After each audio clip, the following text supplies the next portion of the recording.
While creating propulsion with the upper body is ultimately simple in that swimmers need to move water backwards, and they're going to do that with a big surface area, a big range of motion, and some acceleration, the details become less obvious. With each stroke, there's nuances, there's specific applications of these principles, and that's where things can get interesting. We're going to cover a bunch of those details, why swimmers are executing skills that are a little bit less obvious and may even seem contradictory to these principles. We're going to discuss what's happening, and we're going to discuss why it's happening. Hi everyone, Andrew here, helping you help your swimmers get faster. Let's talk about galloping. A lot of swimmers, especially those competing over 100 and 200 meters, and especially males, will use a gallop type stroke when they swim. And at first glance, you'd think that that doesn't make much sense, because why use an asymmetrical stroke when you've got two arms and you can use them equally? I'm more inclined to think that these elite swimmers, especially if almost all of them are using this strategy, are probably onto something that's creating more speed as opposed to a technical flaw that needs to be removed. I think it ultimately comes down to timing, allowing swimmers to optimize both stroke rate and stroke length, all while fitting in the breath. Let's check it out. Before we check out galloping swimmers, I think it's going to be useful to frame the context. And so we'll take a look at what some distance swimmers are doing and what some sprinters are doing, and then we'll see how the gallop is sort of a combined version of the two. If we look at distance swimmers, especially swimming at more controlled speeds, what we'll see is often front quadrant swimming. And what that means is that both arms end up in front of the shoulders at the same time. So if we watch this swimmer here, every time the hand enters the water, his opposite hand is still in front of his shoulder. So he enters here, and you can see that happening. And if we watch on the other arm, he enters, and his hand again is still in front of his shoulder. And he's always using that timing each and every stroke as he moves through the race. And the reason he does that, it's probably a more efficient stroke. It allows him to maintain a high rate of speed, but also a really high stroke length. And that allows him to swim at a pretty high speed really efficiently. Doesn't take a lot of energy, and it's a skill that he can sustain over a longer period of time while still swimming pretty fast. And so swimmers, a lot of times, especially during aerobic swimming sets, if not races, they're going to use a strategy like this that's a lot more patient. Now, if we look at sprinters, what we'll see, especially when they're not breathing, is when one hand enters, the other hand is well through the stroke and almost towards the end of the pull.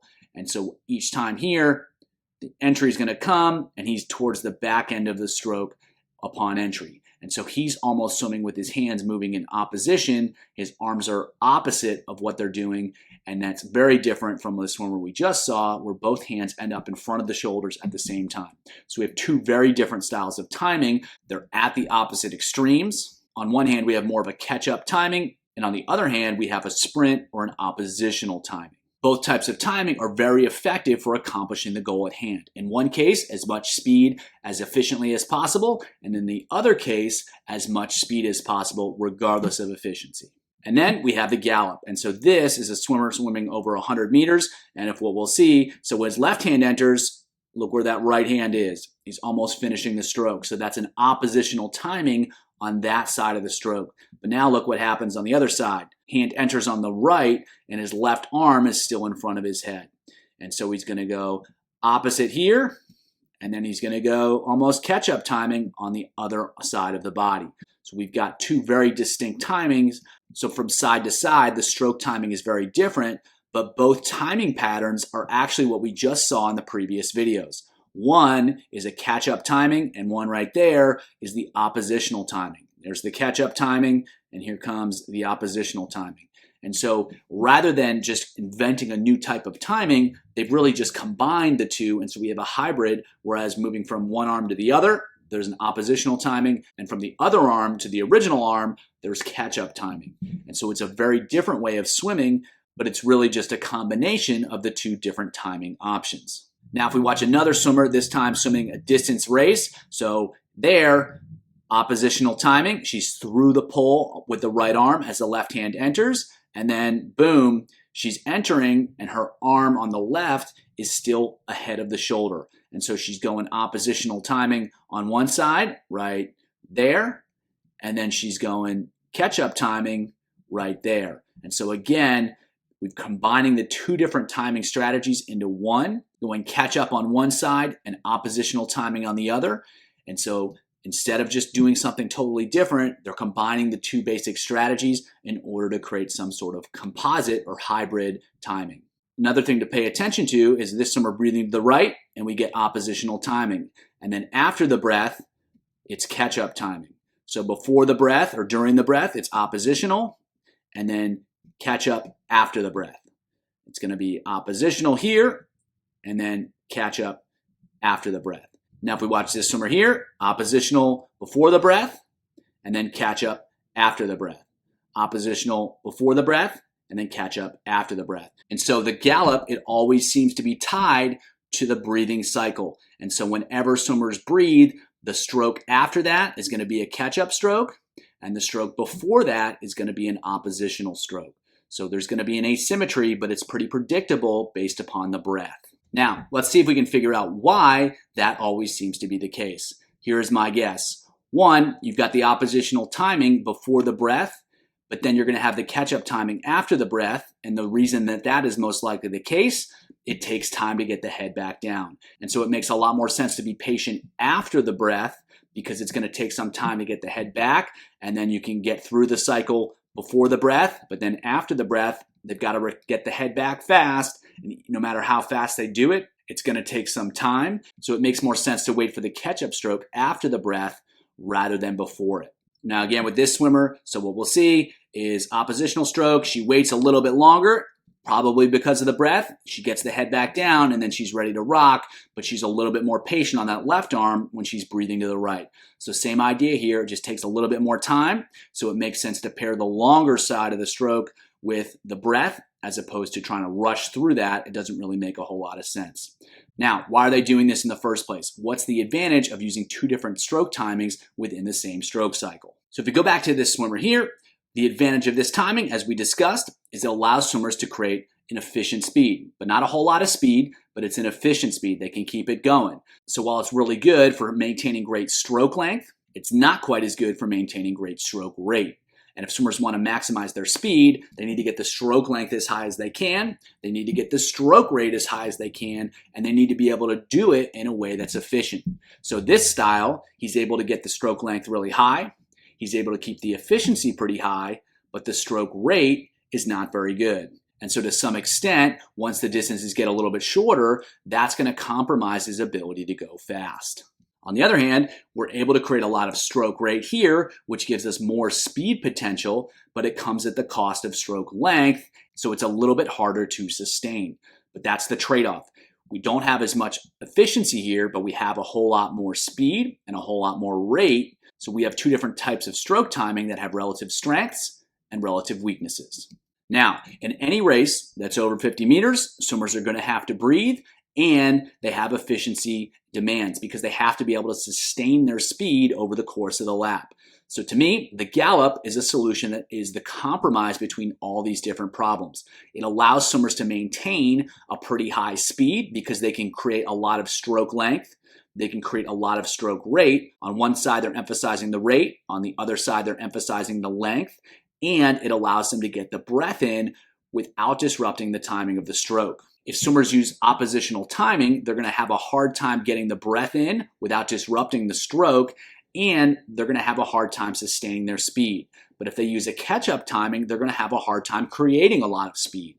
So with this style, it allows swimmers to create a higher rate, a higher overall stroke length, still incorporate the breath into the stroke cycle, and do all three with very little compromise. And so that's why you can see swimmers swim over 100 meters with a gallop stroke and swim very, very, very fast. And you can see some swimmers be really, really effective over distance races because they can sustain the gallop and they can find a way to maintain their rate, a little bit more speed, without sacrificing their endurance. So you see two different swimmers, they are swimming different races, but they're using the same strategy for the same purpose to accomplish that goal.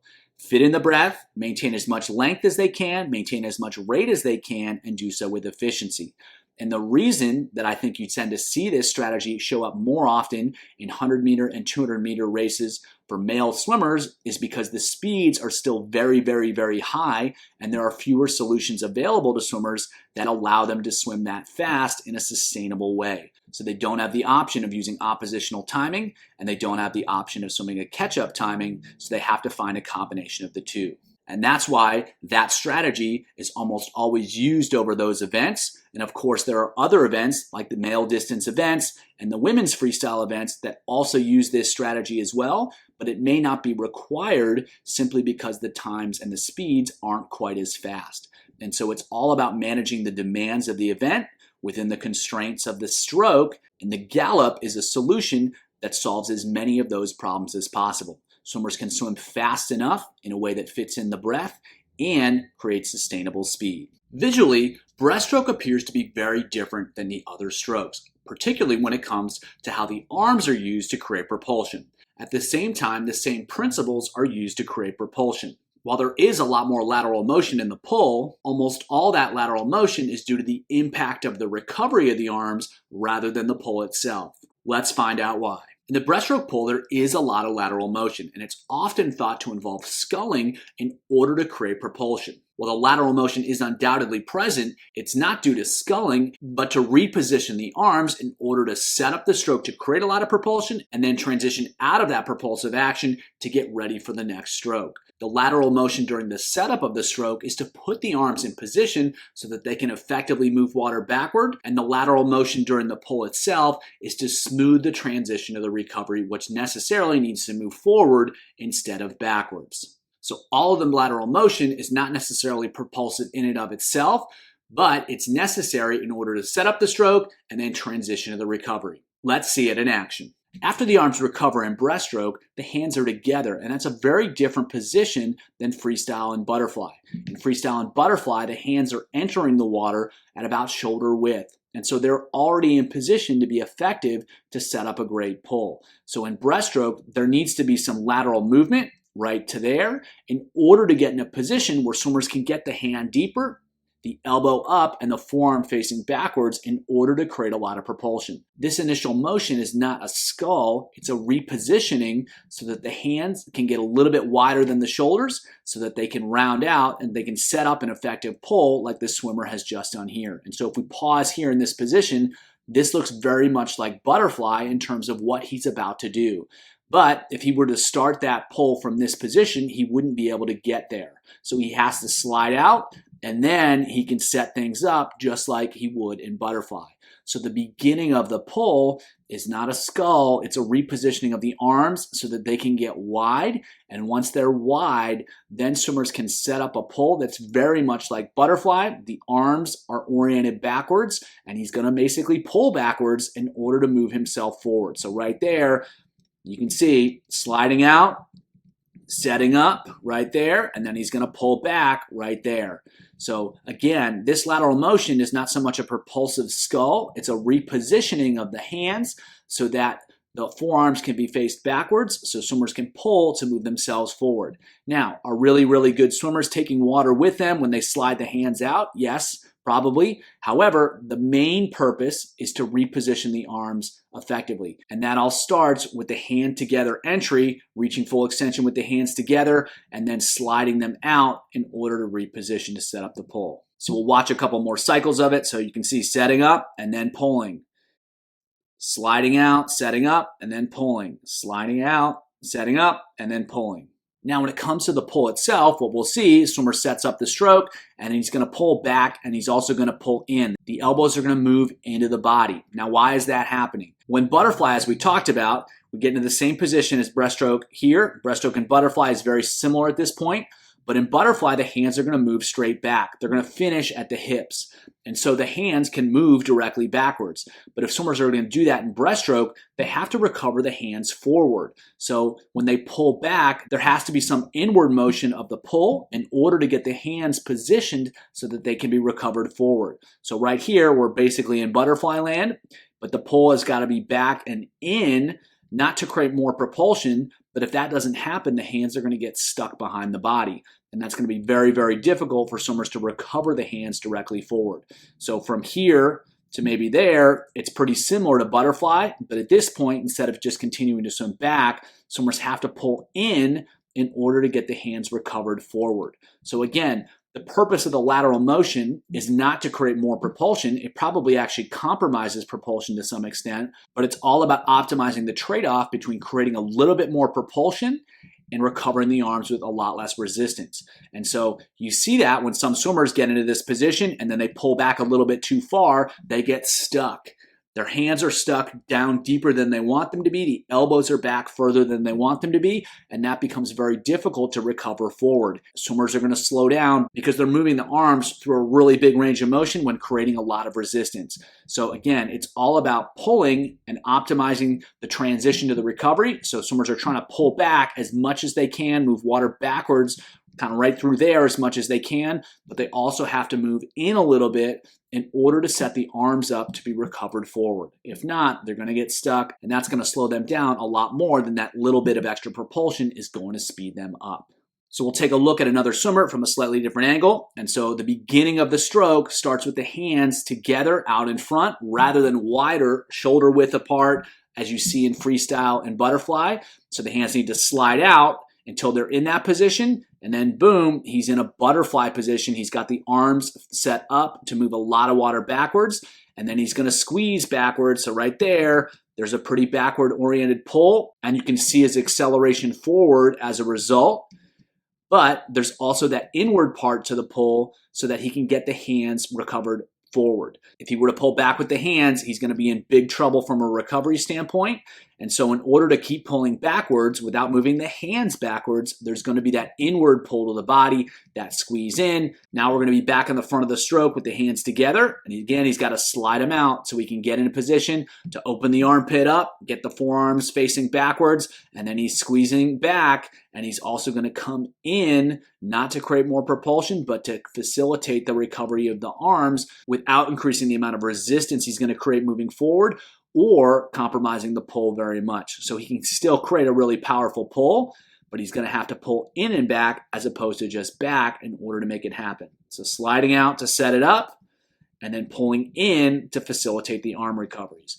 And so if you look at the hand path that swimmers are actually creating, it's very circular, but the main intention, the main power that they're going to create is right here where it's predominantly backwards with the forearm and the hand facing backwards. That's where most of the gas comes from, but swimmers have to do all sorts of different things in order to get into that position and then to get out of that position. All the lateral motion is not necessarily to create propulsion in and of itself.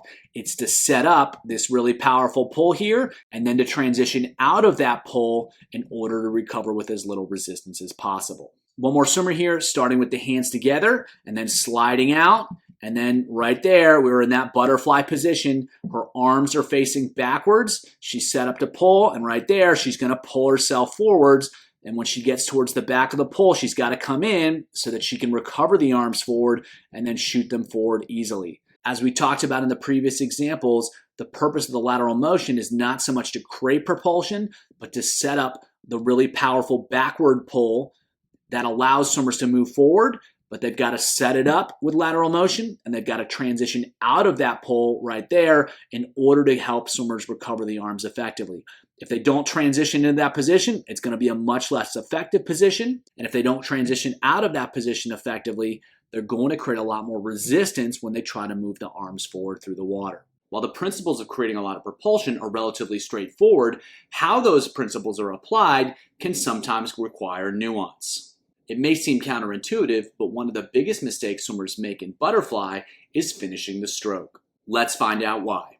In swimming, it's not about maximizing any one aspect of the stroke. Instead, it's about optimizing the stroke in order to create as much speed as possible. One important area where that comes into play is the pull in butterfly. Obviously, the arms are recovered relatively straight over the surface, and the further swimmers pull back, the more propulsion they can create. So it makes sense for swimmers to try to pull all the way until their arms are straight, and then just recover the arms straight over the surface of the water. While it may make sense at first glance, unfortunately, that's a great way to swim slow butterfly. Instead, swimmers want to finish the stroke with bent elbows and round out the back of the stroke in order to maintain hand speed through the finish so that they can effortlessly swing their arms over the surface. If they pull all the way back, they're really not going to create much more propulsion, and the hands are going to come to a stop, which is going to make it that much more difficult to swing them around in order to get ready for the next stroke cycle. Let's see what's happening and talk about why it's happening so that you can better understand how to help your swimmers go fast. Now, so if we watch this swimmer here, what we're going to see is that while she pulls back, and she pulls back a long ways, right there, you can see that the elbows are still bent as she exits the water. Now, why is that happening? Well, remember, it's not just the hands that are creating propulsion, it's the whole arm, especially the forearm and the hand. And so at some point, she's going to run out of room where she can't keep that whole surface area facing backwards. And so there's going to be a big drop off in how much propulsion she can create. So right about here, she can't really maintain the forearms facing backwards much longer. She could continue to push back, but she's only going to have the hand facing backwards, and that's not going to create that much propulsion. It will create more propulsion, but relatively speaking, not that much. And there's consequences for continuing to pull back. So if we watch here, she's going to pull, and then she's going to effortlessly swing those arms around. So you can see the hand speed's still up, and she just slides them out, and she's going to swing those around really easily. And of course, as you've seen, a lot of butterflies really struggle to maintain their recoveries when they get really tired, so that the more that they can maintain the hand speed through the pull, swing that over the surface, the easier it's going to be to continue to recover the arms smoothly.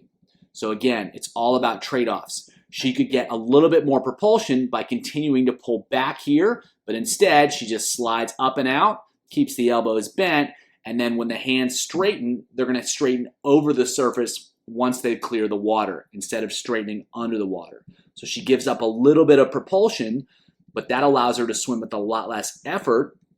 It allows her to recover the hands faster, and it allows her to get into the next stroke cycle sooner so that she can create more propulsion again.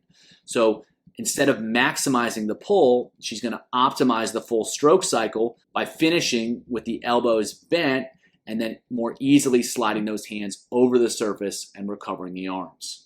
So we'll take a look at another swimmer. And so again, you can see elbows are bent here, and she's recovering them out, and then they straighten over the surface. So again, she's optimizing her pull by pulling back with the forearms facing backwards as long as she can. When she can't maintain that position anymore, then she's going to transition to the recovery. She's going to round out that finish rather than pulling straight back as far as she can and try to lift those arms out of the water. So it's all about maintaining hand speed here, taking the hand speed that's created during the pull and then transferring it into the recovery of the arms.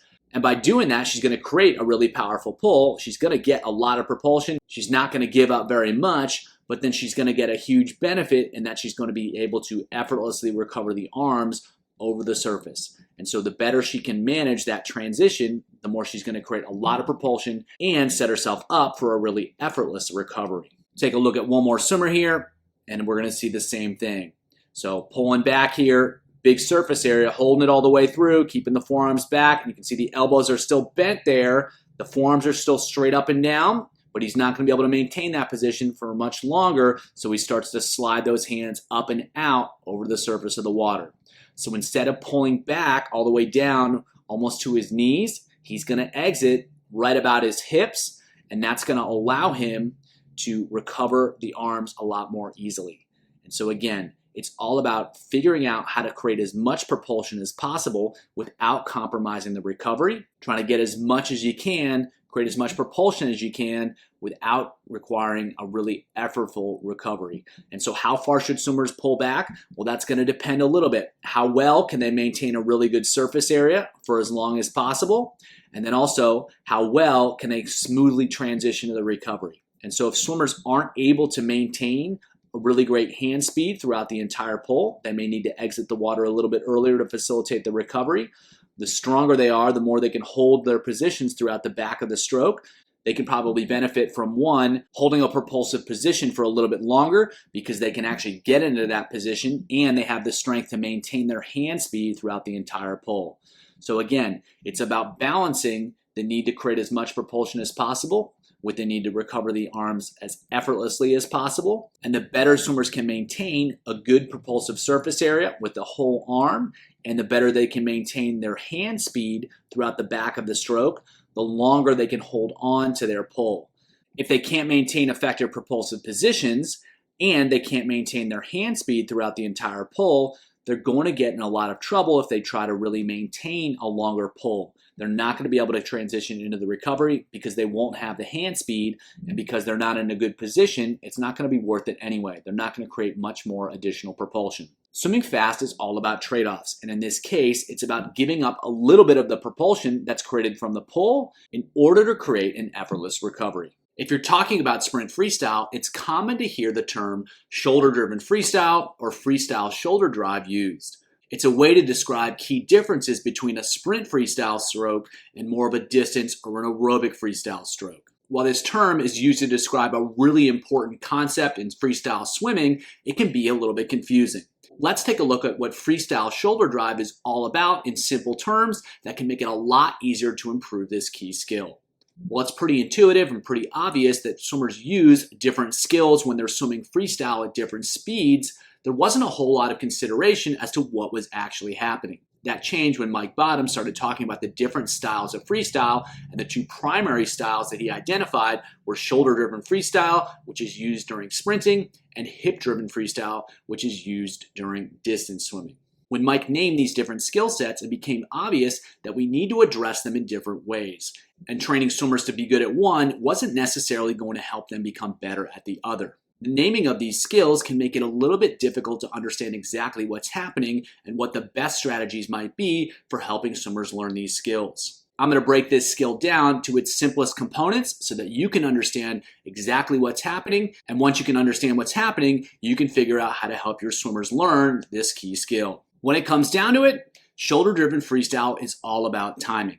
And when sprinters try to go really fast, they change their timing so that the arms move in opposition. So if we watch here, you see the left hand is entered here, right as the right hand has finished the stroke, and then they're going to switch sides, and then the hand on the right is going to be in the front of the stroke, and the hand on the left is going to be in the back of the stroke. And that is the essential timing that swimmers need to achieve in order to go as fast as possible in the sprints. Now, to understand the term shoulder-driven freestyle, we're going to have to take a step back, look at distance swimming in order to understand the differences in timing between the two. So we just saw a sprinter that swam in opposition with their arms. And what we're going to see here is a distance swimmer that's not using opposition timing. They're using more of a catch-up or front quadrant timing. So if we watch here, the hand's going to enter, and then he's going to rotate, and both arms are going to end up in the front quadrant in the front of their body at the same time. And so from a timing standpoint, that's really different. The hands are going to enter here, right there, and then he's going to rotate. And so what happens is as the hand reaches forward, the hip shifts down, and he's going to rotate forwards. So that's kind of where the hip-driven concept comes from. It's enter and then rotate. And then the rotation is going to be kind of pushed forward from the hips. So right here, it's enter and then rotate. Enter right there and then rotate. And so that's what's happening from a timing standpoint in distance freestyle. Now let's go back to the sprint freestyle timing and check that out with a newfound perspective. So we saw earlier how sprint freestyle, their arms are in opposition, but let's take a look at what happens from a rotation standpoint. So we saw in the previous video that the distance swimmer entered the water and then rotated. What happens here is the swimmer is going to enter on the left right here, and he's already rotated. And so that is the key difference in timing. The rotation happens as the arms are recovering, and the rotation is completed right there as the hand enters, as opposed to the distance swimmer who is entering and then rotating. And so when the sprinter is driving the recoveries and rotating through the recoveries, that's where the concept of shoulder drive comes from. Watch his shoulder right here, his left shoulder. He's going to enter here and rotate as he enters, and you can see that there's a pretty big shoulder movement right there. And so that's where that term is most likely coming from. Whereas in the distance swimmer, we saw the entry and then the rotation forward, and that rotation happened through the hips in that position. But it's mostly the timing of the rotation that is really driving these changes. So the rotation is happening as the recoveries happen, and then it's completed when the hand enters the water, as opposed to entering the water and then rotating. So that allows swimmers to create a lot more propulsion because they can always be creating propulsion with at least one arm. So if we watch here, his right arm is finishing here, so still creating some propulsion. And then the left arm, as soon as the right arm finishes, the left arm is on it. And then we switch sides, and then the left arm is finishing here as the right arm starts to create propulsion. So by changing the timing and rotating as the recoveries happen, so the rotation happens before the entry or as the entry happens, that allows swimmers to create a situation where they're always creating propulsion with one arm. And so again, you can see that the shoulders are moving aggressively at the entry, and that is what the term shoulder-driven freestyle really comes from. And in terms of what's actually happening, it's the timing of the rotation that's different in sprint freestyle as compared to distance freestyle. It's that as the hand enters, the rotation has completed, as opposed to the rotation happening after the entry. And that allows swimmers to maintain the arms in opposition, which means one arm is always creating propulsion. And to return to the distance swimmer, right here, he's not creating any propulsion with his arms. His right arm is recovering, his left arm is hanging out in front, and it's not till right about there where he starts to create propulsion with that left side. And then we watch here, he just finished propulsion on the left side. He hasn't done anything with the right arm, and so he's going to be slowing down. He's not going to be going as fast. And then he still hasn't created propulsion. Now he's probably creating propulsion with that right arm. And so there's huge gaps with the distance timing, and so there's a much less aggressive motion through the shoulder because the rotation is happening after the entry as opposed to during the recovery and happening before the entry when swimmers are sprinting. And so that's where the term shoulder drive comes from. It's all about a change in timing and a change in rotation timing relative to the arm recoveries. And then the sprinter, by rotating through the recovery so that the body is already rotated once the hand enters, there doesn't have to be any delay to create propulsion with that arm. So swimmers can create propulsion immediately. And that is what allows swimmers to go fast. It's not so much that they're using different muscles or driving from the shoulders. It's that they're timing the rotation so that they're fully rotated once the hand enters so that they can create propulsion right away. They don't have to wait to rotate because it's already happened.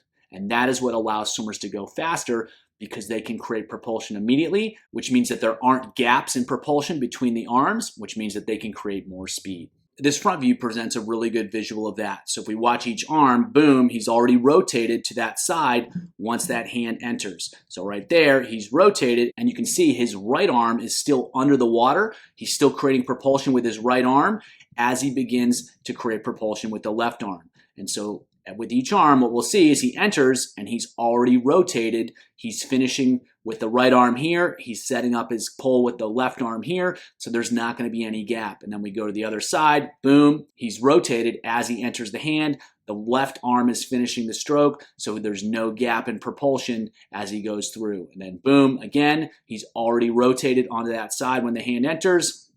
And again, he's already rotated onto that side when the hand enters. And it's the timing of the rotation and make sure it's happening as the arms are recovering so that the body is already rotated once the hand enters. That's critical for creating a lot of speed in sprint freestyle. To swim fast breaststroke, everybody talks about the pull and they talk about the kick.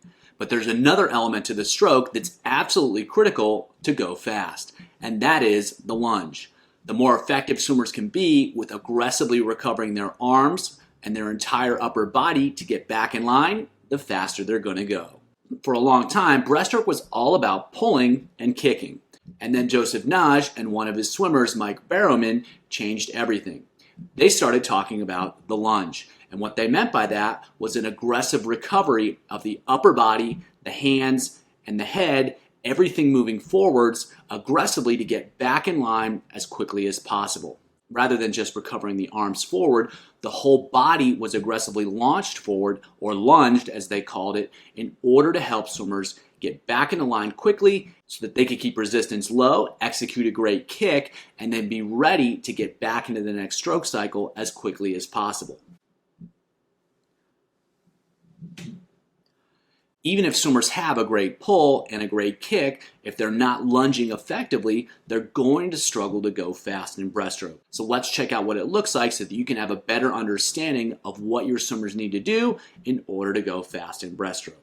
So we'll take a look at this both over and under the water to give you a better sense of what's going on. So right here, what we're going to watch is during the recovery of the arms, everything is going to happen really fast and really aggressively. So right now, he's just turned the corner. He's about to move his arms forward, and then quickly, boom, everything is back in line really, really fast. And so it's not just that he's trying to get the hands forward fast.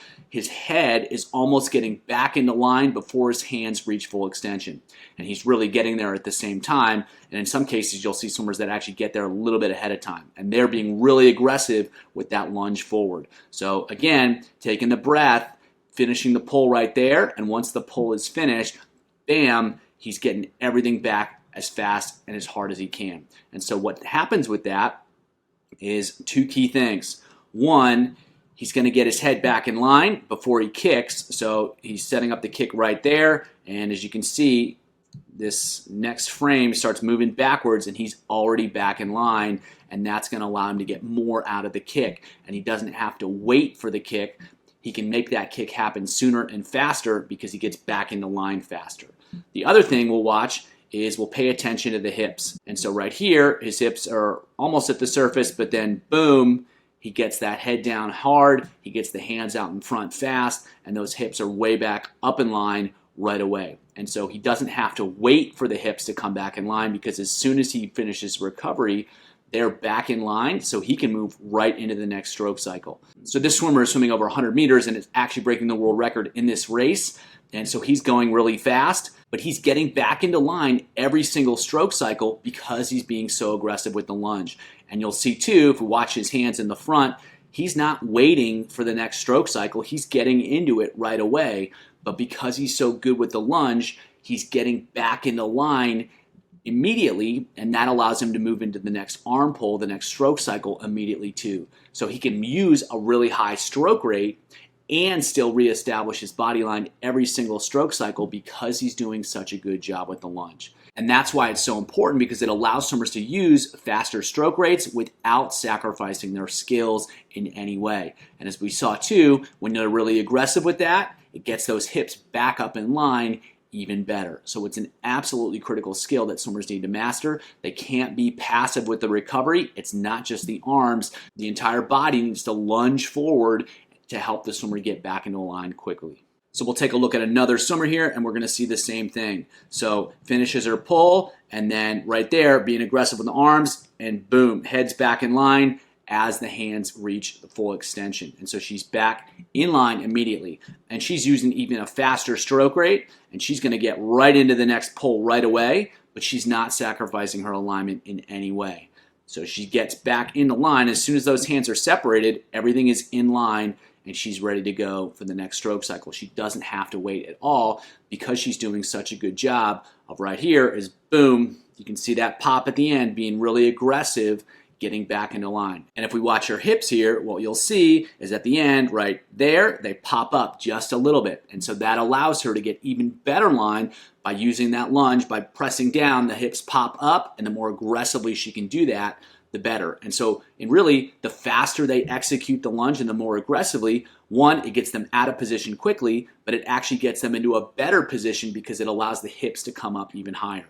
So the lunge is absolutely critical for great stroke rates without sacrificing skills. So not only will they get into alignment faster, they'll actually be in a better line as a result of a good lunge. So let's take a look at this skill in two different contexts over the surface. We'll take a look at a 200-meter race and then a 50-meter race so we can see the same skill displayed in a slightly different way. So if we watch these swimmers, you'll see they come up, and then once the hands finish the pull, then right there, it's the aggressive lunge forward. So the hands are moving fast forward, the head is moving down forward, and everything is moving forward as quickly as possible. So it's an aggressive movement. It's not just happening with the hands, and then the body is not passively returning down to the surface of the water. Everything is happening really aggressively.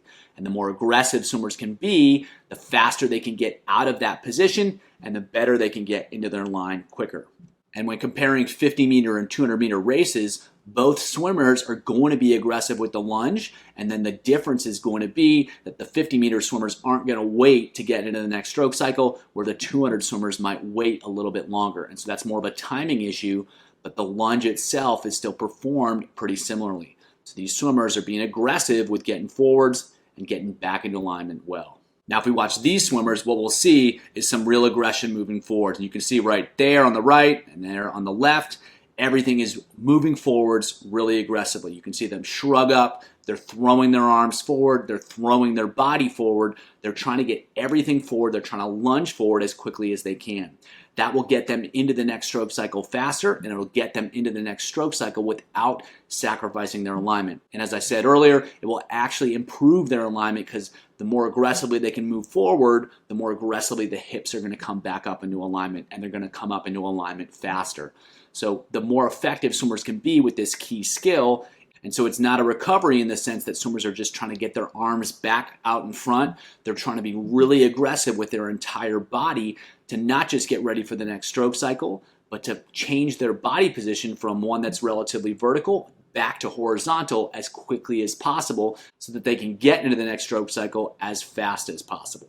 And just as importantly, they'll do that without sacrificing their alignment in any way. Despite not creating any propulsion, in underwater kicking, the upper body plays a critical role. How the upper body moves and how much the upper body moves can have a dramatic impact on how fast swimmers go underwater. Let's check it out. In the past several videos, we've talked about different upper body details that have an impact on how swimmers move through the water. And for the first time, we're going to talk about how important the upper body is, not so much in terms of creating propulsion, but what it allows for the rest of the stroke to do. Specifically, we're talking about underwater kicking and what happens in the upper body to facilitate an effective underwater kick, and therefore to help swimmers go fast underwater.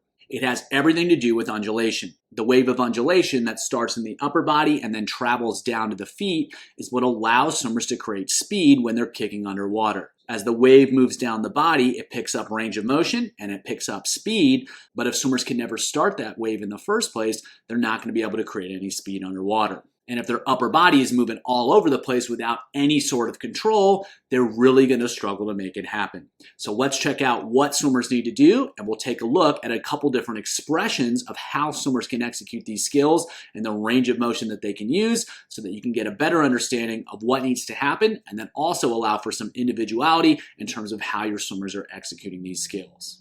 So if we watch this swimmer here, what we're going to see is stable, tight, and controlled upper body movement. There is definitely some movement, and as we'll take a look at in a second, it serves a very definitive purpose. But as you can see, there's not a ton of movement here. It's very controlled, it's very precise. And what we'll see is that that wave starts with the upper body, the hand, the head, the chest are moving a little bit. There's a little bit of up and down motion, and then that motion is getting bigger as it travels down the body. And if you watch the feet, they're moving through a pretty big range of motion, and that's what's allowing for an effective kick. But if the hands were just moving randomly all over the place with a huge range of motion, and they're just moving up and down rather than in a wave-like motion, that's not going to facilitate the wave, and that's going to cause a ton of problems. So having a really stable, a really controlled upper body motion is critical for starting the entire wave of undulation, and that wave is what's creating so much speed, and swimmers need to master that skill if they want to create speed underwater. If they don't have control of what their upper body's doing and they can't use that control to start a wave, a little up and down motion with the upper body, they're really going to struggle to create speed. Now, it's not just about minimizing range of motion. If we watch this swimmer here, you're going to see there's a lot more up and down motion. There's a lot more movement that's happening up and down that's creating that same motion. This swimmer's wave is bigger, but it's the same basic idea. He's got stability, he's got control in his upper body, and he's using a slight up and down motion in order to start that wave. But compared to the previous swimmer, there's more range of motion, but it's the same basic skill. He has control over what's happening. He's got control over his upper body, and you can see that wave travel down that body, but it's starting up top with the upper body, the hands, the head, the chest. That's where it's being generated, and if it's just random motion, it's not going to be generated. It needs to be started in the upper body. And so swimmers have to be able to get control over what they're doing in their upper body so that they can create speed through their undulation. So the amount, the range of motion is not as important. That's a pretty individual thing. What matters though is that the motion, the wave, is starting from the upper body, and that's only possible when there's stability in the upper body. And so if we go back here to the previous example, you can see she's got a tighter kick, she's got a tighter wave up top, but it's still the same basic movement. There's control in the upper body, there's stability in the upper body, and that wave is traveling down the body, having been generated in the head, the chest, and the hands. That's what allows for a really effective underwater kick. And a key skill in swimming fast underwater is figuring out how to create that stability and how to create that wave starting from the top. If swimmers are just moving their hips, they're just kicking, it's not going to happen. They've got to find stability up top, and they've got to learn how to generate that wave from up top. And then one more time for a comparison, you can see it's the same basic motion here. It's the same wave starting from the upper body. However, there's a little bit more motion here. He's got a little bit more of a wave in the beginning of the kick, and that's going to result in maybe a bigger kick at the end, but it's the same principle, and it's more about helping swimmers figure out the appropriate amount of undulation to start with, and ultimately, that's going to help them go faster underwater. If you want to learn more about how to develop this key skill, check out the video below.